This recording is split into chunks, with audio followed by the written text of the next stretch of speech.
Hello दोस्तों, जय हिंद। मैं स्वागत करता हूं आपका अपने यूट्यूब चैनल रेडी एग्जाम पर। आज हम प्रतिशत का पार्ट 5 लेकर आए हुए हैं, ठीक है। और इसके पहले हमने पार्ट 4, पार्ट 3, पार्ट 2, पार्ट 1 डाला हुआ है। तो ये जो सीरीज हमारी चल रही है प्रतिशत की, ये यूपी कांस्टेबल के लिए बहुत इंपॉर्टेंट है। यूपीएसआई जैसे बैंक, एसएससी, इन सब एग्ज़ाम्स के लिए हमारी ये प्रतिशत की सीरीज बहुत इंपॉर्टेंट है। आप इसको आसानी से समझ सकते हैं, आप इनकी एक एक करके सभी वीडियो देख सकते हैं, ठीक है। अब हम इसके पहले हमने पार्ट 4 में हमने बताया हुआ था एबी रूल से आधारित कुछ प्रश्न हमने इसमें बताए हुए थे। कुछ प्रश्न अभी और बचे हुए थे एबी रूल से आधारित, उन प्रश्नों को हम देखते हैं किस प्रकार करेंगे। और इसके अलावा फिर हम देखेंगे एरिया और वॉल्यूम पर आधारित प्रश्न हैं, हम उनको समझेंगे, ठीक है। अब यहाँ पर देखते हैं ये जो हमको प्रश्न दिया गया है इसको किस प्रकार करेंगे, इसको समझते हैं। तो हमारा जो क्वेश्चन है, आसाराम की अनियमित काम करने की आदतों के कारण उनका वेतन 20% कम किया गया था, लेकिन कुछ महीनों के बाद उनके वेतन को बढ़ाकर मूल वेतन के बराबर कर दिया गया। उसके वेतन में प्रतिशत वृद्धि क्या है, ठीक है। तो मान लीजिए आसाराम का जो पहला वेतन रहा है वो 100 रुपये रहा होगा। कितना रहा होगा? 100 रुपये। लेकिन उसके अनियमित काम करने की आदतों के कारण उसका वेतन 20% कम कर दिया गया। कितना कम कर दिया गया? 20% जब कम कर दिएगा तो ये कितना हो जाएगा? यह 80 हो जाएगा। कितना हो जाएगा? जब हम इसमें 20% कम कर देंगे तो क्या हो जाएगा? ये 80 रुपये बचेगा। लेकिन बाद में किया गया कि लेकिन कुछ महीनों के बाद उनके वेतन को बढ़ाकर मूल वेतन कर दिया। मतलब उसका वेतन जब 80 रुपये होगा, फिर कुछ महीनों के बाद उसको बढ़ाकर फिर उसको मूल वेतन कर दिए, फिर मतलब वही कर दिए। तो जब बढ़ाया गया तो इसमें से कितना बढ़ गया? 20 रुपये बढ़ा हुआ है। इसमें किस में बढ़ा हुआ है? तो 80 रुपये में बढ़ा हुआ, तो अपान में क्या आ जाएगा? 80 आ जाएगा। और इसका प्रतिशत निकालने के लिए हम 100 का गुणा कर देंगे, तो ये 20 चौको 80 हो जाएगा। और 4 से हम इसको कैंसिल करेंगे तो क्या आ जाएगा? 25%। मतलब उसके वेतन में कितने प्रतिशत की वृद्धि हुई है? तो 25% की वृद्धि हुई है, ठीक है। इस प्रकार आपको क्लियर होगा। अब हम समझेंगे, ये हमने आपको बेसिक बताया, अब हम इसको एबी रूल के द्वारा किस प्रकार करेंगे तो इसको समझेंगे। एबी रूल को आप एबी रूल से कर सकते हैं, इसको रेशियो या फ्रैक्शन में बदल कर सकते हैं। जैसे आपका ये 20% दिया गया है, 20%, तो 20% का आपको फ्रैक्शन पता होना चाहिए क्या होता है। तो 20% का फ्रैक्शन है आपका 1/5। क्या है? 1/5। यहाँ पर क्या बता रहा है? कम बता रहा है, तो कमी को प्रदर्शित कर रहा है, तो इसको माइनस लगा लेंगे, ठीक है। तो यहाँ पर आपका ये आपका कांस्टेंट रहेगा ऊपर वाला, तो हम उसको उसी प्रकार राइट करेंगे। लेकिन इसमें 5 में कितनी की कमी हुई? 1 की कमी हुई है, तो यहाँ पर हम क्या कर लेंगे? फुल लगाएंगे। यहाँ पर प्लस का साइन लगा लेंगे क्योंकि यहाँ पर प्रतिशत वृद्धि पूछ रहा है। अगर हम इसमें इसका प्रतिशत निकालने के लिए हम क्या करेंगे? इसमें 100 का गुणा करेंगे, 4 से इसको कैंसिल करेंगे तो क्या आ जाएगा? 25% की यहाँ पर वृद्धि हो जाएगी। तो इस प्रकार इसके वेतन में 25% की वृद्धि हो जाती है। आपको क्लियर होगा। इसके आगे हम देखेंगे, नेक्स्ट क्वेश्चन देखेंगे। हमारा नेक्स्ट क्वेश्चन है, यदि वस्तु के मूल्य में पूर्व में 25% की कटौती की गई है तो वस्तु के नए मूल्य को उसके पूर्व मूल्य में वापस लाने के लिए कितने प्रतिशत तक की वृद्धि की जानी चाहिए, ठीक है। यहाँ पर कह रहा है उसके यदि वस्तु के मूल्य में पूर्व में 25% की कटौती की गई है तो वस्तु के नए मूल्य को उसके पूर्व मूल्य में वापस लाने के लिए कितने प्रतिशत तक की वृद्धि की जानी चाहिए। तो इसको हमको करना क्या है? इसको हम सीधे एबी रूल से देखेंगे। तो एबी रूल का यहाँ पर क्या कह रहा है? यहाँ क्या कह रहा है? 25% का सबसे पहले हमको फ्रैक्शन पता होना चाहिए। 25% का फ्रैक्शन क्या होगा? 1/4 होगा। क्या होगा? 1/4। यहाँ पर देखिए कटौती कर रहा है, मतलब कमी हो रही है। यहाँ पर आप माइनस लगा सकते हैं, ठीक है। माइनस लगाने के बाद में आप देखिए यहाँ पर वृद्धि पूछ रहा है, तो हमने बताया था कि ऊपर वाला जो रेशियो है आप उसको वैसे लिखे रहेंगे, और नीचे यहाँ पर देखिए जो चेंज हो जाएगा, इसमें 4 है, 4 में कितना कमी हुई है? 1 की कमी हुई, तो क्या आ जाएगा? 3 आ जाएगा। यहाँ पर प्लस आ जाएगा क्योंकि वृद्धि को दर्शाता है, ठीक है। हम इसमें उसको प्रतिशत में बदलने के लिए क्या करेंगे? 100 का गुणा कर देंगे, और 100 का जब गुणा करेंगे तो फिर इसमें 3 का भाग देंगे तो क्या आ जाएगा? 33 सही 1/3% आ जाएगा। इस तरह हमारा ये क्वेश्चन हो जाएगा, ठीक है। तो हमारा बी ऑप्शन सही हो जाएगा। हमने आपको बताया एबी रूल से जितने भी आधारित क्वेश्चन हमने आपको सभी करा दिए हैं। इसके अलावा हम जाना, अब जो हमारा नेक्स्ट टॉपिक होगा एरिया और वॉल्यूम से संबंधित होगा। जो एरिया के क्वेश्चन उसको हम किस प्रकार करते हैं, और वॉल्यूम के क्वेश्चन जो हम उनको किस प्रकार, क्योंकि कहीं पर कह देता है लंबाई जो आपकी है बढ़ जाती है और चौड़ाई घट जाती है, ये लंबाई बढ़ जाती है, उनको हम किस प्रकार क्वेश्चन करेंगे, ठीक है। यहाँ पर देखिए आप concept of percentage increase decrease in perimeter area and volume. देखिए अब हमारे जो अगले क्वेश्चन आएंगे पेरीमीटर एरिया और वॉल्यूम से संबंधित क्वेश्चन होंगे, ठीक है, कि हमारे पेरीमीटर में कितने प्रतिशत की वृद्धि हो गई, एरिया में कितने प्रतिशत की वृद्धि होगी, वॉल्यूम में कितने प्रतिशत होगी। यहाँ पर देखिए पेरीमीटर का मतलब है, हिंदी में बोलें तो इसको हम परिमाप बोलते हैं। क्या बोलते हैं? परिमाप बोलते हैं। एरिया को क्या बोलते हैं? क्षेत्रफल बोलते हैं। इसको हम क्षेत्रफल बोलेंगे। इसको वॉल्यूम को बोलते हैं आयतन।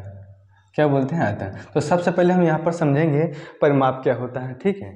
परिमाप क्या होता है? परिमाप में वृद्धि हो जाती है तो क्या होता है, और क्षेत्रफल में वृद्धि कैसे होती है, आयतन में वृद्धि कैसे होती है, किस प्रकार के क्वेश्चन आते हैं, ठीक है। हम इनको क्वेश्चन को समझेंगे।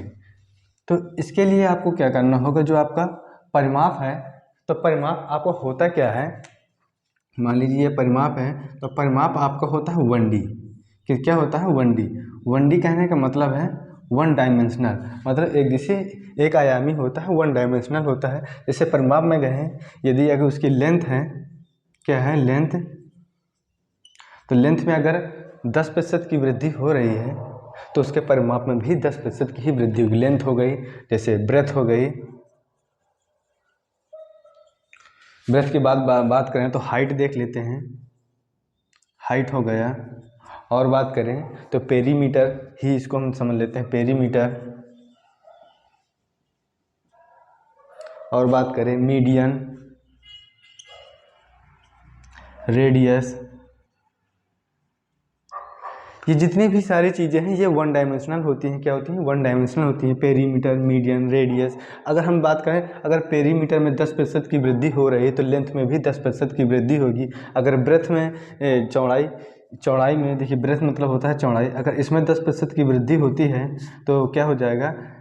परिमाप में 10% की वृद्धि होगी। जो आपकी ऊंचाई है, अगर ऊंचाई में आपके 10% की वृद्धि हो रही तो परिमाप में 10% की। आपकी रेडियस है, रेडियस में अगर 10% की वृद्धि हो रही तो आपके उसका सर्कमफेरेंस होगा वृत्त में, तो उसका भी 10% में ही वृद्धि होगी। आप उसमें ये सोचें कि आप उसमें 20% या सक्सेसिव हो जाता है, ऐसा तो ऐसा कुछ प्रकार के को जो प्रतिशत अगर यहाँ पर मीडियन में हो रहा है, इसमें 10% की अगर वृद्धि हो रही तो इसका जो अगला होगा, जैसे पेरीमीटर की बात करें तो उसमें भी 10% की ही वृद्धि होगी। इसमें एक्स्ट्रा कोई वृद्धि होने वाली थी।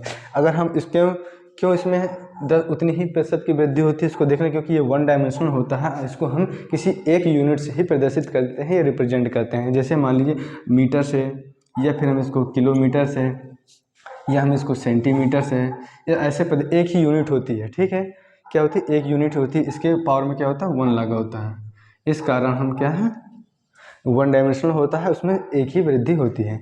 अगर हम एरिया की बात करें, जैसे आपका एरिया है, एरिया का जो फार्मूला होता है तो क्या होता है? Length multiply breath. यहाँ पर 2 यूनिट आ जाती हैं। क्या हो जाती है? जैसे मीटर होगा, ये भी मीटर होगा, तो मीटर स्क्वायर हो जाएगा। तो एरिया का जो अगर यूनिट की बात करें, मीटर स्क्वायर हो जाएगा, और यहाँ पर हम 2 पावर आ जाते हैं, ठीक है। तो इस कारण एरिया को हम क्या, अगर इसमें किसी लंबाई में 10% की वृद्धि होती है और इसकी चौड़ाई में 10% की वृद्धि होती है, इसमें 2 यूनिट लग जाती हैं, ठीक है। क्या 2 यूनिट लग जाते हैं, तो एरिया यहाँ पर जो वृद्धि होगी तो इसके 21% की वृद्धि होगी, ठीक है। इसमें सक्सेसिव लग जाता है क्योंकि लगातार वृद्धि हो रही है। इस चीज़ को इस टाइप के हम क्वेश्चन पढ़े होंगे। इस तरह वॉल्यूम में होता है। वॉल्यूम में देखिए 3 चीज़ें आ जाती हैं।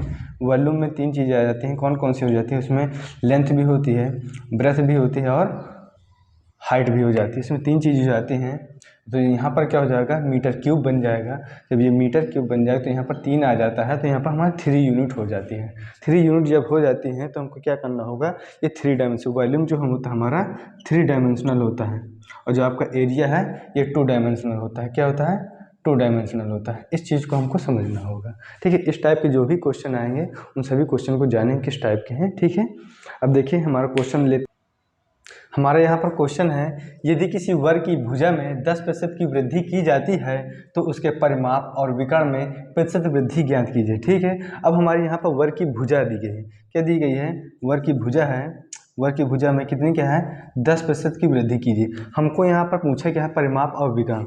हमने आपको बताया है परिमाप और विकर्ण ये सारे क्या होते हैं? 1 डायमेंशनल होते हैं। क्या होते हैं? ये भी 1 डायमेंशनल है और ये भी 1 डायमेंशनल है। क्या है? 1 डायमेंशनल।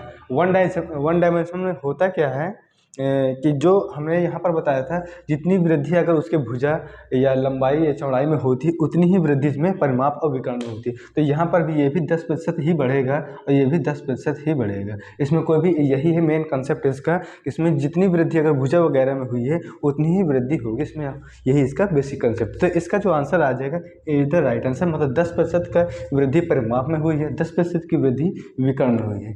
क्लियर है? अब नेक्स्ट क्वेश्चन देखते हैं।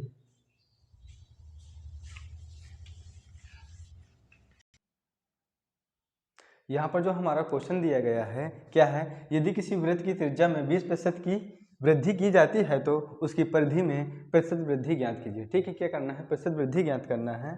तो यहाँ पर क्या करेंगे, जो हमारी त्रिज्या है रेडियस, ठीक है, रेडियस में क्या है 20% की वृद्धि की गई है। कितनी? 20% की वृद्धि की गई, तो उसकी परिधि में कितनी प्रतिशत की वृद्धि होगी। यहाँ पर देखिए ये हमारा क्या है, सर्किल है, वृत्त है, ये इसकी त्रिज्या है, क्या होगा, ये त्रिज्या। इसमें क्या किया गया है, 20% की वृद्धि की गई है। क्या किया गया है, 20% की वृद्धि की गई है, लेकिन हमको बताना क्या है, परिधि में कितने प्रतिशत की। जैसे मान लीजिए इसमें हमारा क्या किया गया 20% की वृद्धि, तो इसको अगर हम पूरा मिला देंगे तो क्या आ जाएगा, डायामीटर आ जाएगा। क्या आ जाएगा, डायामीटर, व्यास आ जाएगा। तो इसके जो डायामीटर है ये भी तो वन डायमेंशनल ही है। आप देखिए यहाँ पर जो रेडियस है आपकी ये भी वन डायमेंशनल है, डायामीटर है आपका ये भी वन डायमेंशनल है, मतलब इसकी एक ही यूनिट कोई होगी, मीटर, सेंटीमीटर या किलोमीटर हो सकती है। ठीक है, तो ये वन डायमेंशनल है। अगर हम सर्कमफेरेंस की बात करें, क्या करें, सर्कमफेरेंस की बात करें तो वो भी तो वन डायमेंशनल ही है। आप देख पा रहे होंगे ये भी वन डायमेंशनल ही है। परिधि क्या बोलते हैं इसको, हम सर्कमफेरेंस को क्या बोलते हैं, परिधि, ये भी तो वन डायमेंशनल ही। अगर इसमें 20% की वृद्धि हुई है, इसके डायामीटर में भी 20% की वृद्धि होगी, डायामीटर में वृद्धि होगी तो इसकी जो परिधि होगी इसमें भी 20% की ही वृद्धि होगी। क्या होगी, 20% की वृद्धि होगी। इस प्रकार हमारा जो आंसर होगा बी सही आंसर आ जाएगा। ठीक है, और उसके परिधि में वृद्धि करें तो 20% की ही वृद्धि, जितनी वृद्धि यहाँ पर त्रिज्या में हुई है उतनी ही वृद्धि यहाँ पर क्या आ जाएगा, परिधि में वृद्धि आ जाएगी। ठीक है, ये क्वेश्चन आपको क्लियर होगा, बहुत ही सिंपल क्वेश्चन है, एकदम बेसिक कंसेप्ट है, आप बिल्कुल बहुत अच्छे से क्लियर कर पा रहे होंगे। यदि अब इसके बाद हम देखेंगे एरिया से संबंधित हमारे जो क्वेश्चन हैं उनको समझेंगे। ठीक है, देखते हैं।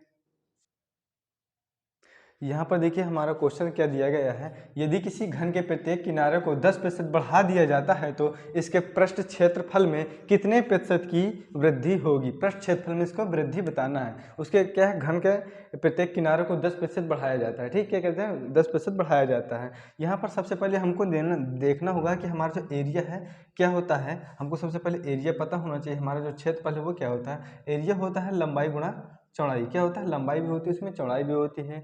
ठीक है, यहाँ पर जो हम एरिया में जो हम कंसेप्ट को समझ लेते हैं, किस कंसेप्ट से इनको हम लगाएंगे, हम यहाँ पर जो लगाएंगे सक्सेसिव मतलब उत्तरोत्तर मेथड है उसको लगाएंगे। ठीक है, सक्सेसिव मेथड से लगाएंगे। सक्सेसिव मेथड का जो फार्मूला होता है वो आपको समझ लीजिए। सक्सेसिव मेथड का जो फार्मूला है a + b + ab अपान 100, ये होता है। ये फार्मूला आपको याद रखना है, ये सक्सेसिव मेथड में बहुत ही कारगर फार्मूला है। ठीक है, बहुत ही इससे तुरंत तरीके से आप ये क्वेश्चन कर सकते हैं। बहुत ही बेसिक कंसेप्ट है, a + b + ab अपान 100, इसमें तुरंत निकाल सकते हैं। क्योंकि यहाँ पर देखिए क्षेत्रफल दे रहा है, क्षेत्रफल में लंबाई चौड़ाई मतलब होते हैं दोनों होंगी। यहाँ पर लेकिन घन दे रहा है, तो घन होता क्या है, घन आप देख लेते हैं, ये हमारा घन होता है, ऐसे बना होता है घन। ठीक है, इसको ऐसे बनाएंगे, इसको ऐसे करेंगे, ये हमारा घन हो जाता है। क्या है, ये हमें जो हमारा पासा होता है, पासे के तरीके ही हमारा घन होता है। इसकी जो सभी भुजाएं होती हैं वो क्या होती हैं, बराबर होती हैं। जब इसकी सभी भुजाएं होती हैं, इसका हमको पृष्ठ क्षेत्रफल इसका होता क्या है, इसका पृष्ठ, अगर घन के पृष्ठ क्षेत्रफल की बात करें तो 6a², मतलब a² हमारे यहाँ पर a क्या है, भुजा है। तो यहाँ पर देखिए जब भी हमें ये क्षेत्रफल वगैरह ये हम प्रतिशत निकालते हैं तो हमने बताया कि इनका जो रेशियो दिया होता है उससे हमारा काम चल जाता है। हमको जो यहाँ पर कांस्टेंट वैल्यू दी है उसको नहीं लेते हैं, जो हमारी भुजा दी गई है उससे हम प्रतिशत वृद्धि निकाल सकते हैं। ठीक है, हम कांस्टेंट वैल्यू को हम छोड़ देते हैं। ठीक, क्या करते हैं, कांस्टेंट वैल्यू को छोड़ देते हैं। हमको यहाँ पर a² से मतलब यहाँ पर देखिए a² दी है, मतलब यहाँ पर 2 यूनिट दिए गए, ये 2 डायमेंशनल है। क्या है, 2 डायमेंशनल, मतलब जो 10% है, एक बार इसकी लंबाई बढ़ेगी, एक बार इसकी चौड़ाई बढ़ेगी। 10% लंबाई बढ़ेगी, उससे 10% चौड़ाई भी बढ़ेगी। ये हमको यहाँ पर बता रहा है क्षेत्रफल में। इस प्रकार हम इसको 2 बार लगा सकते हैं। सक्सेसिव देखिए कैसे लगाते हैं, ए को, जैसे हमारा ये a + b plus A B अपन 100 दे रहा है, तो यहाँ पर क्या है, ए को आप लंबाई मान लीजिए, बी को चौड़ाई मान लीजिए और इसमें हम उसको रख देते हैं। तो यहाँ पर हमारी जो लंबाई है तो क्या वो भी 10% बढ़ी हुई है, जो चौड़ाई है वो भी 10% बढ़ी हुई है। ठीक है, क्योंकि घन की प्रत्येक भुजा क्या होती है, बराबर होती हैं, इस कारण। अब इसमें हम सक्सेसिव में रख देते हैं, तो क्या होगा 10 प्लस 10 प्लस 10 मल्टीप्लाई 10/100। ठीक है, 10 को हम प्लस करेंगे, एरिया बराबर है ये। ठीक है, 10 को हम बराबर करेंगे, यहाँ पर क्या आ जाएगा 20 आ जाएगा, प्लस इसको हम कैंसिल करेंगे तो ये क्या आ जाएगा 1 आ जाएगा, तो यहाँ पर क्या आ जाएगा 21%। तो हमारा क्या कितने प्रतिशत वृद्धि होगी, पृष्ठ क्षेत्रफल में कितने की प्रतिशत वृद्धि हुई है, 21% की। तो हमारे क्या होगा, A is the right answer. Clear होगा, आप समझ पा रहे हैं, बिल्कुल बहुत ही सिंपल तरीके से आप सक्सेसिव मेथड लगा सकते हैं। अब हम नेक्स्ट क्वेश्चन देखेंगे। हमारा जो यहाँ पर क्वेश्चन नेक्स्ट क्वेश्चन दिया गया है, यदि आयत की लंबाई 12% बढ़ जाती है तो और चौड़ाई 8% कम हो जाती है तो क्षेत्रफल पर क्या प्रभाव पड़ेगा। क्षेत्रफल पर बताना है क्या प्रभाव पड़ेगा। तो यहाँ पर क्या है, जो हमारी लंबाई है आयत का, हम सबसे पहले जान लेते हैं आयत का क्षेत्रफल क्या होता है। क्या होता है आयत का क्षेत्रफल, हम जानेंगे। तो आयत का जो क्षेत्रफल होता है, आयत का क्षेत्रफल बराबर होता है लंबाई गुणा चौड़ाई। ये होता है हमारा आयत का क्षेत्रफल। ठीक है, यहाँ पर लंबाई भी है, यहाँ पर चौड़ाई भी है, मतलब ये 2 डायमेंशनल है, क्योंकि 2 यूनिट दिख, अगर इसका जो आयत का क्षेत्रफल है, इसके हम मात्रा की बात करेंगे तो क्या हो जाएगा, मीटर स्क्वायर होता है, या सेंटीमीटर या किलोमीटर स्क्वायर, कुछ भी हो सकता है यूनिट के आधार पर। तो यहाँ पर देखिए ऊपर स्क्वायर है, घात 2 लगा हुआ है, तो यहाँ पर समझ सकते हैं 2 डायमेंशनल है, इसको हम वृद्धि होगी, सक्सेसिव वृद्धि हो रही है यहाँ पर। ठीक है, तो यहाँ पर हम देखेंगे जो लंबाई है, इसकी लंबाई क्या हो रही है, 12% बढ़ रही है। क्या हो रही है, 12% में वृद्धि हो रही है। जो इसकी चौड़ाई है, क्या है, चौड़ाई में 8% की कमी हो रही है, 8% की कमी हो रही है। तो यहाँ पर हम अपना सक्सेसिव फार्मूला लगा देंगे, जो हमने सक्सेसिव मेथड बताया था। एरिया बराबर हमारा हो जाएगा, एरिया बराबर A plus B plus A B अपान 100। ठीक है, जो हमारा ए है इसको लंबाई मान लेते हैं, इसको क्या चौड़ाई मान लेते हैं। तो हमारा क्या 12 माइनस 8 प्लस 12 गुणा -8 अपान 100। यहाँ पर ये माइनस क्यों आया है, क्योंकि इसमें 8 पर चौड़ाई में जो हमारी कमी हो रही है, इसका हम वहाँ पर माइनस रखा हुआ है। अगर हम 12 में 8 माइनस करेंगे तो क्या आ जाएगा, 4 आ जाएगा, प्लस यहाँ पर 12 8 96, तो यहाँ पर क्या आएगा, माइनस आएगा, 12 8 96 अपान 100 ये आ जाएगा। इसके बाद जो हम करेंगे, 12 8 96 हो गया, ये 96/100 होगा, तो ये हमारे पास 4 आ जाएगा, 4 के बाद 100 को भाग देंगे तो क्या आ जाएगा, 0.96 आएगा। 4 में जब हम 0.96 को माइनस करेंगे तो क्या आ जाएगा, ये आ जाएगा 3.04% आ जाएगा। तो इसके क्षेत्रफल में वृद्धि होगी, क्या होगी, 3.04% की क्या होगी, वृद्धि होगी। इसमें क्या होगी, वृद्धि होगी। ठीक है, क्या होगी, वृद्धि होगी। तो हमारा ऑप्शन क्या हो जाएगा, ए सही हो जाएगा। यदि आपको ये वीडियो अच्छा लगा हो तो आप हमारे वीडियो को लाइक करें। यदि आप चैनल पर नए हैं तो चैनल को सब्सक्राइब करें। Thank you.